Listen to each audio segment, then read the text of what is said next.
अस्सलाम वालेकुम, आप देख रहे हैं इनसाइड पाकिस्तान। मैं हूं मोहम्मद ज़फ़ीर।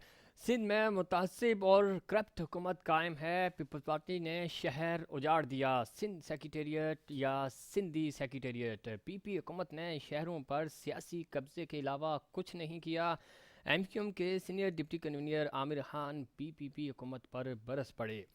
सिंध में इंसानों का जीना मुश्किल है तो दरख्त कैसे लगेंगे? Supreme court. डाकू पकड़ने के नाम पर जंगल काटा गया। सिंध हुकूमत डाकू क्या एक तितली भी पकड़ नहीं सकती। बिलियन ट्री मंसूबा करप्शन हुई या नहीं? सुप्रीम कोर्ट का नोटिस। और दूसरी तरफ मुल्क को लाहक मर्ज का इलाज मिसाक जमहूरियत में है, ऐसा कहना है मफामत के बादशाह आसिफ अली जरदारी साहब का। और हुकूमत के साथ किसी किस्म के मुज़ाकरात पर तैयार नहीं फजल रहमान। इतना तो आमरीत में नहीं हुआ जो ये हुकूमत कर रही है। इस हुकूमत को घर जाना होगा। यूसुफ रज़ा गिलानी साहब की प्रेस कॉन्फ्रेंस। पीडीएम तहरीक क्या ये इक़्तिदार की जंग है? वज़ीर आज़म से कौन इस्तीफ़ा मांग रहा है? कोरोना की दूसरी लहर, शदीद एहतियात ज़रूरी है। पाकिस्तान चीन के तरक्याती मॉडल खोद की तकलीद करना चाहता है। रियासत मदीना का मॉडल क्या हुआ? ये हैं आज के टॉपिक्स जिन पे गुफ्तगू करेंगे। हमारे साथ स्टूडियो में मौजूद हैं जनाब सजाद मदनी साहब। आप सोशल एक्टिविस्ट हैं और कराची के हवाले से बड़ा ज़बरदस्त काम करते हैं आप। बहुत शुक्रिया, आपने प्रोग्राम में वक्त दिया। उनके साथ तशरीफ़ रखते हैं जनाब सरदार नज़ाकत साहब, सीनियर रहनुमा हैं पाकिस्तान पीपल्स पार्टी के। बहुत शुक्रिया सरदार साहब, आपने भी वक्त दिया। उनके साथ तशरीफ़ रखते हैं जनाब गुलाम जिलानी साहब, एमपी हैं एमक्यू पाकिस्तान के। गुलाम जिलानी साहब, बहुत शुक्रिया, आपने भी प्रोग्राम में वक्त दिया। जिलानी साहब, आपसे ही गुफ्तगू का आगाज़ करेंगे। आज कराची, चूँकि इस वक्त 13 साल हो गए हैं सिंध हुकूमत को, और 33 साल से इस शहर पे आपकी हुक्मरानी रही। लेकिन इस वक्त आमिर खान साहब की जो कल की प्रेस कॉन्फ्रेंस है उसमें अगर हम देखें तो वो सिंध में करप्शन की बात कर रहे हैं। वो सिंधी सेक्रेटेरिएट कह रहे हैं, सिंध सेक्रेटेरिएट को। ऐसा आपको जब फंड्स लेने होते हैं चाहे वफाक से या सिंध हुकूमत से, तो उस वक्त याद आता है आम दिनों में जब इक़्तिदार में आप होते हैं तब आप भूल जाते हैं कि ये सिंधी सेक्रेटेरिएट है? ऐसा क्यों है? बिस्मिल्लाहिर्रहमानिर्रहीम। देखिए, जो आमिर भाई ने बात की है वो बिल्कुल सही की है। और अगर उसको सिंधी सेक्रेटरीट कहा है तो ये भी बिल्कुल ठीक कहा है, क्योंकि अगर आप वहाँ जाके विज़िट करें तो जो भुट्टो साहब का नज़रिया था, जो एक आइन का आर्टिकल में है कि 60-40 का जो है वो रेशियो से जॉब मिलनी चाहिए। ठीक। लेकिन 60-40 को छोड़ दें, यहाँ पे तो जो है वो 90 और 10 पर भी जो है वो उर्दू स्पीकिंग्स को, महाजनों को जॉब्स जो है वो नहीं मिल रही सेक्रेटरीट में। आप वजह मुझे क्या है? जी, तो धांधली है जिसके खिलाफ आमिर साहब ने जो प्रेस कॉन्फ्रेंस की आमिर भाई ने, वो इसीलिए की है कि भाई कम से कम जो भुट्टो साहब ने आइन पेश किया था उसमें जो कोटा सिस्टम था 60 सही। 40 का, उसको तो आप जो है वो ऑन करें, लेकिन आप उसको भी ऑन नहीं कर रहे। 60 तो आप लेकर आ जाते हैं अर्बन रूरल एरिया से, लेकिन जो अर्बन एरिया का 40% 40% है। है उस पर भी आप जाली डोमिसाइल बना के और पीआरसी बना के और ये सारी चीज़ें कर कर यहाँ के कराची के, हैदराबाद के और सक्खर के लोगों का जो हक जब्त कर रहे हैं। तो बिल्कुल उन्होंने सही कहा है उस पर, और बिल्कुल जो है इस पर जो है जितनी भी इसकी मजम्मत की जाए वो कम है बिल्कुल। मसम्मत की जाए। लेकिन आपको जिलानी साहब पता है 2018 का जो सीएसएस का एग्ज़ाम था, 19 का जो सीएसएस का एग्ज़ाम था, उसमें आपके बच्चे पास ही नहीं कर सके। ये तो बहुत अच्छी बात है कि 60-40 का इस वक्त रेशो है। कम से कम 40% आपको कोटा मिल जाता है, कोटे की बुनियाद पे चले जाते हैं। वरना इस शहर से तो हमें डॉक्टर्स, वकील, बैंकर्स, ब्यूरोक्रेट्स, जज मिलते थे, बड़े बड़े सहाफ़ी मिलते थे। तो अब तो आज बच्चे से आपके सीएस नहीं पास कर पा रहे, तो आप क्या देखें करें? जी, कराची, हैदराबाद हुआ, सक्खर हुआ, यहाँ के बच्चे सीएसएस पास कर ही नहीं सकते, क्यों? क्योंकि जो लोग जिन्होंने पास करना है वो जो अपनी फैमिली के मेम्बरान को पास करवाएंगे वहाँ बैठ के, एक नहीं के सर, वो इस ख़ानदान के। काबिल भी तो हों कि वो सीएसएस नहीं पास नहीं, करने इससे के पहले काबिल क्या तो हों। आप 10 साल इससे पहले, पहले थे ना। बिल्कुल 10 साल पहले चले 80 जाएं क्या 80 की दहाई कराची में से। थे, उसके बाद नहीं है ना, तो उसकी वजह क्या बनी? हम नहीं, ये 80 की इस दहाई की तो काज पे बहुत जाना दूर चाह चली रहे गई। मैं 2001 की 2002 की बात कर रहा हूँ कि उसमें क्या कराची में लोग नहीं थे उस वक्त? यहाँ से एमबीबीएस डॉक्टर, यहाँ से बाकी जो जितने डिपार्टमेंट हैं उसमें क्या लोग नहीं आ रहे थे? लोग सीएसएस पास नहीं कर रहे थे। लेकिन पीपल्स पार्टी की मुतासिबाना पॉलिसी है कि इस शहर कराची को प्री प्लान जो है वो तबाह करना है। फेडरल का कुछ अनाउंस होता है कोरोना के हवाले से, पीपल्स पार्टी का अलग होता है। तीनों सूबों की पॉलिसी अलग है, सिंध गवर्नमेंट की पॉलिसी अलग है। तो जब तक ये कराची के लिए सेंसिटिव नहीं होंगे, कराची को सिर्फ इन्होंने दूध देने वाली गायें समझ रखा है। अच्छा। कि यहाँ से इसका दूध निकालते रहें और ले आके जो है रूरल एरिया में जो है, लेकिन वहाँ पे भी अफसोस की बात है कि उस तरीके से काम नहीं हो रहा। हमें उस पर भी तसल्ली होती कि चलें यार, मुहाजिरों को नहीं दे रहे तो सिंधी भाइयों को तो कुछ दें, लेकिन चलें। आप वहाँ पे जाके देखें सूरत हाल तो वो भी इससे सिंध ख़राब के है। आप कह रहे हैं कि सिंध के बाकी शहरों का हाल भी ऐसा ही है जैसे कराची का है। कराची को तो उससे ही बदतर करने की कोशिश की जा रही है ना। अब अच्छा। कोरोना के नाम पे आप देख लें, ठीक। शादी हाल यहाँ के तबाह हैं, सही। मार्केट्स के ऊपर यहाँ पे इम्प्लीमेंटेशन के लिए जो है वो डीसी और एसी जो है वो इस तरीके से चलान कर रहे हैं मार्केट्स में लोगों का, जैसे उन्होंने यहाँ से सारा रेवेन्यू जमा करके जो है वो कहीं और लेके ठीक जाना है। है। सरदार साहब 95% रेवेन्यू देता है ये शहर सिंध हुकूमत को, और उसके बावजूद यहाँ तरक्याती काम नहीं हुए और आम शहरी और यहाँ के जो स्टेक होल्डर्स हैं, बिज़नेस कम्युनिटी है, वो सवाल करती हुई नज़र आ रही है कि यहाँ पे सिंध हुकूमत डिलीवर करने में नाकाम हो गई।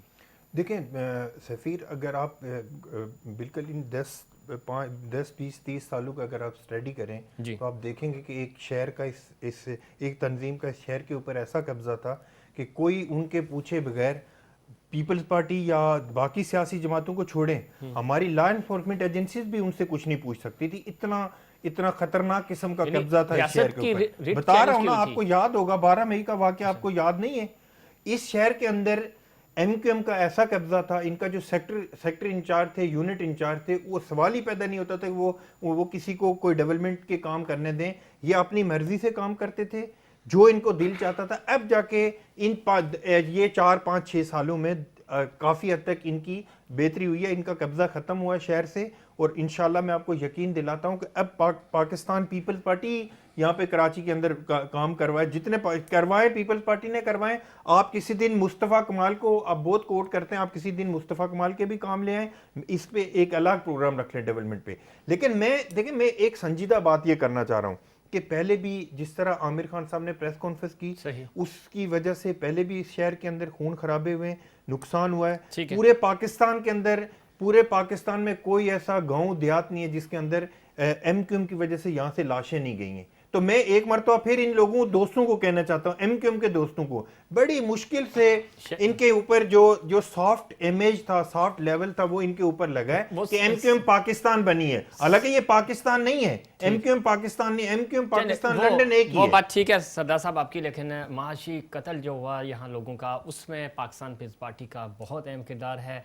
और जो जिस तरफ आपका इशारा है उसमें बिल्कुल सुप्रीम कोर्ट ने भी कहा, और उसमें भी आपका जो गैंग था वो भी किसी से कम नहीं। आप भी उज़ैर बलोच साहब के पास जो जाते थे हल्फ लेने के लिए, मुज़ाहरे कायद पे आप बाद में आज भी कह रहा हूं, मैं अपनी जाती स्टेटमेंट दे रहा हूं कि इस शहर के अंदर जो भी कत्ल और गारत में मुलव्विस है, आज भी उसको सजा मिलनी चाहिए, पहले भी मिलनी चाहिए थी। लेकिन आपको याद होगा कि मैं शहर के ऊपर कब्जे की बात कर रहा हूं। भाई आप तो दूर की बात है, आपको एक शख्स लंदन में बैठ के रात 10 बजे गाना गाना शुरू करता था, सुबह 4 बजे तक गाने गाता था।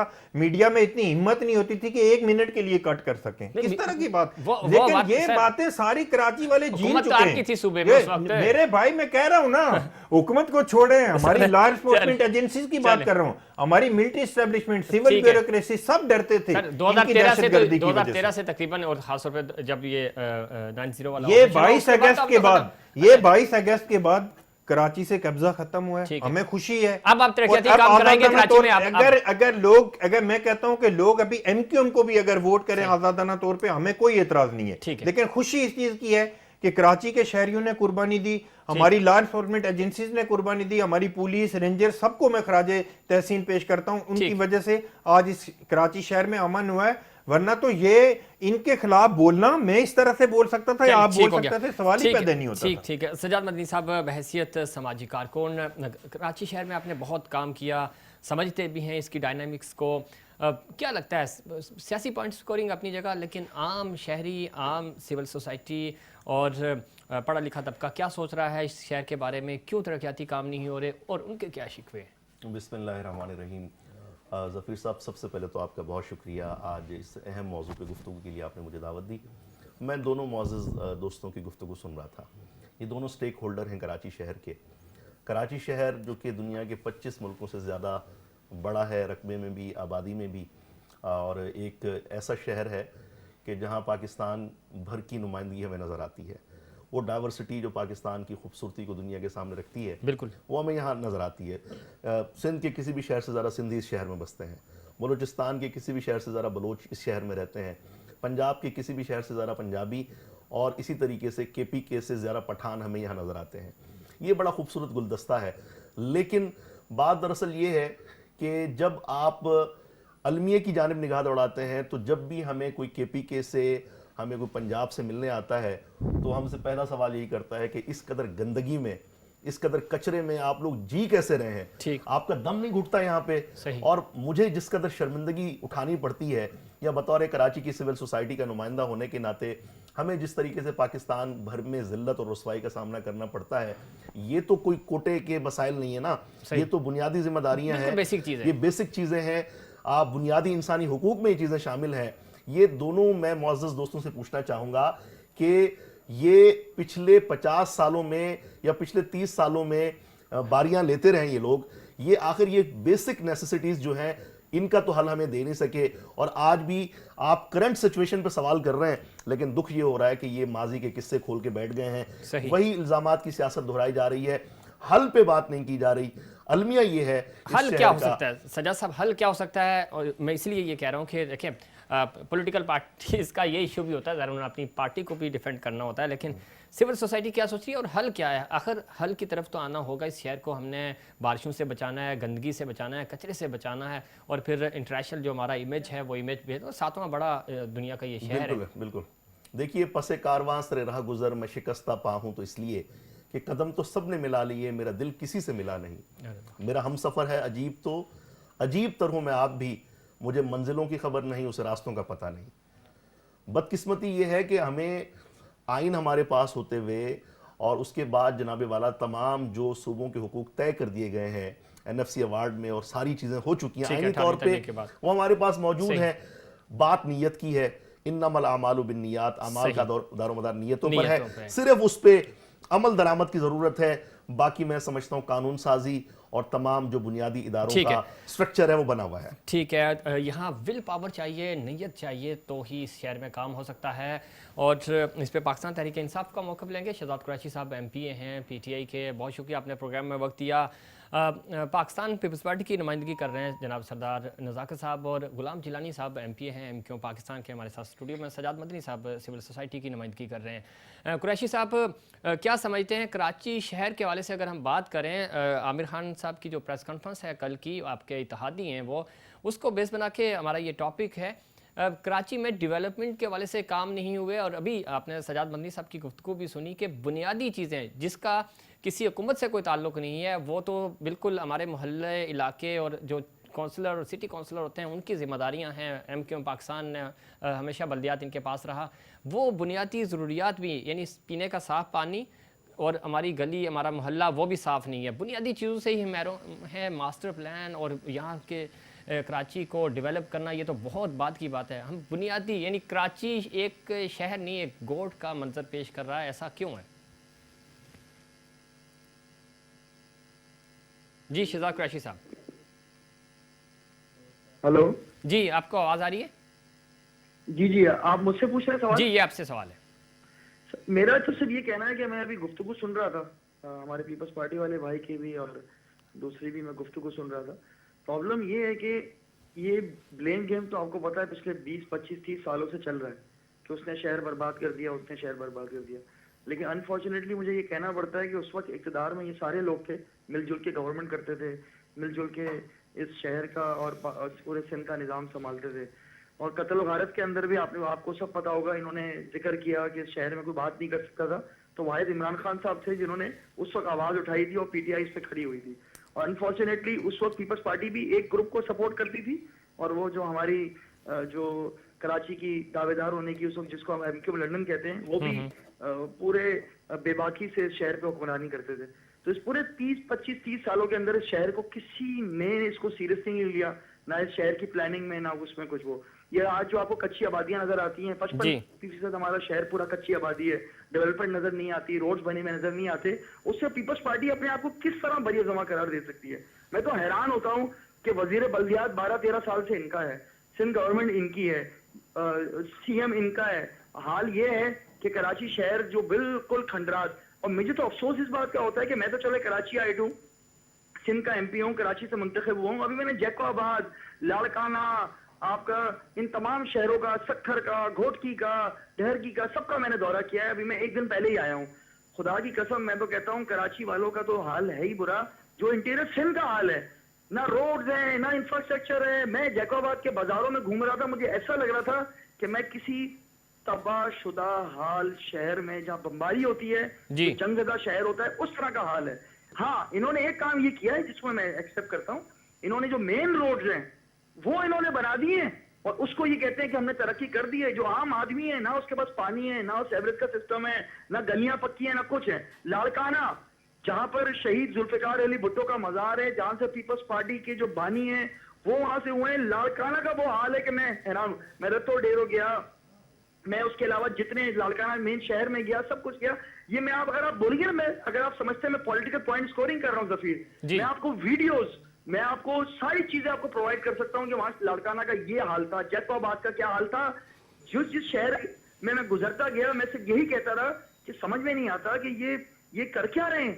ठीक है शहजाद कुरैशी साहब, मुझे ब्रेक का कहा जा रहा है, मुझे ब्रेक लेनी है, लेकिन ब्रेक से पहले मैं आपके लिए एक सवाल छोड़े जाता हूँ, आप हमारे साथ रहिएगा। ये वही लोग हैं, आपने कहा इमरान खान साहब खड़े हुए और इमरान खान साहब के हवाले से कराची शहर में क्या चॉकिंग हुई थी वो आपको भी याद होगा, हमें भी याद है। ये कैसे लोग थे और आपकी ज़ारा आपा के हवाले से जो कत्ल के इल्ज़ामात हैं वो किस पे हैं वो आपको भी पता है, हमें भी पता है। लेकिन ये लोग कैसे नफीस हुए, आपने इनको सर्टिफिकेट कैसे दिए, फिर सिंध हुकूमत की कारकर्दगी का जो आपने मंजरनामा पेश किया उस पर भी हम बात करेंगे।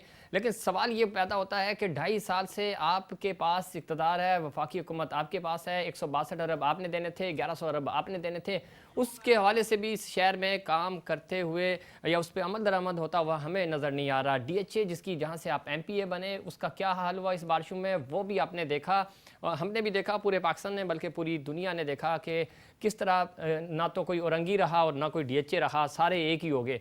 इस पर मज़ीद बात करेंगे, आप लाइन पर रहिएगा, लेकिन उससे पहले एक कमर्शियल ब्रेक।